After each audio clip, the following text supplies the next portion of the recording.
नमस्कार, आप देख रहे हैं रिलेशन ऑफ इंडिया न्यूज, राष्ट्रीय चिंतन का सजग प्रहरी। आपकी आवाज जो सच दिखाने से कभी पीछे नहीं हटती।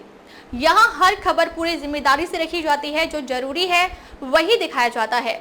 आज का बुलेटिन एक ऐसी खबर लेकर आया है जो देश की सुरक्षा और हर नागरिक की चिंता और सामाजिक एवं राष्ट्रीय हित से जुड़ी है।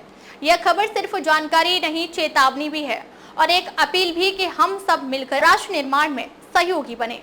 तो चलिए शुरुआत करते हैं आज की सबसे अहम और बड़ी खबर के साथ। सरदार पटेल विद्यालय में दिल्ली की पहली इलेक्ट्रिक स्कूल बस सेवा का शुभारंभ। राजधानी में आज एक ऐतिहासिक कदम उठाया गया जब मुख्यमंत्री श्रीमती रेखा गुप्ता ने लोधी एस्टेट स्थित सरदार पटेल विद्यालय से इलेक्ट्रिक स्कूल बस सेवा की शुरुआत की। इस अवसर पर दिल्ली के उपराज्यपाल श्री विनय कुमार सक्सेना और नई दिल्ली की लोकसभा सांसद सुश्री बांसुरी स्वराज भी मौजूद रहीं। तीनों गणमान्य अतिथियों ने विद्यालय परिसर से हरी झंडी दिखाकर इस सेवा की औपचारिक शुरुआत की।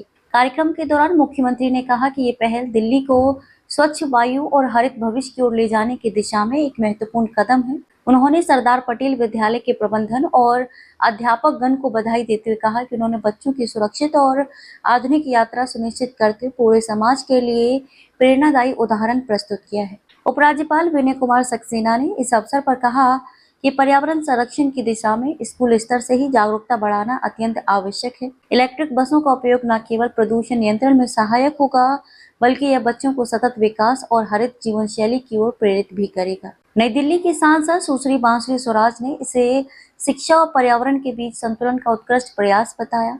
उन्होंने कहा कि जब बच्चे इलेक्ट्रिक बसों से सफर करेंगे तो वे प्रत्यक्ष रूप से हरित प्रौद्योगिकी के महत्व को समझेंगे और अपने परिवार तथा समाज में भी संदेश देंगे। सरदार पटेल विद्यालय की ये पहल राजधानी के अन्य स्कूलों के लिए भी प्रेरणा बनेगी। विद्यालय प्रबंधन ने बताया कि भविष्य में और अधिक इलेक्ट्रिक बसों को शामिल करने की योजना है। इससे न केवल छात्रों की यात्रा और भी सुरक्षित और आरामदायक होगी, बल्कि पेट्रोल डीजल पर निर्भरता भी घटेगी। प्रधानाचार्य और अध्यापक गण ने भी अपनी खुशी व्यक्त करते हुए कहा कि यह उपलब्धि विद्यालय समुदाय के सामूहिक प्रयास का परिणाम है।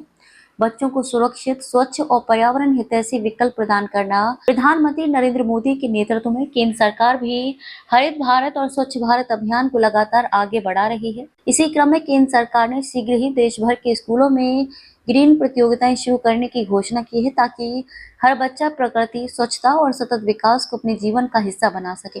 साथ ही स्कूलों को इलेक्ट्रिक बस सेवा अपनाने के लिए प्रोत्साहन देने की भी योजना है। इस पहल से ये संदेश स्पष्ट हो गया है कि दिल्ली प्रदूषण नियंत्रण और पर्यावरण संरक्षण की दिशा में ठोस कदम उठा रही है।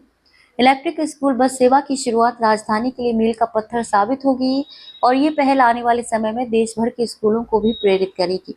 दिल्ली सरकार के सहयोग से ये इलेक्ट्रिक फ्लीट को अपने साथ जोड़ के मैं समझती हूँ बहुत ही सुंदर काम किया है। अब दिल्ली की रगों में स्वच्छ हवा बहेगी और ऐसे ही देश की प्रगति में हिस्सा बनते रहिए और देश को आगे बढ़ाते रहिए। दिल्ली से रिलेशन ऑफ इंडिया न्यूज के लिए मनोज सलूजा के साथ ब्यूरो रिपोर्ट। आगे भी खबरों का सिलसिला जारी रहेगा। अब देखते रहिए रिलेशन ऑफ इंडिया न्यूज।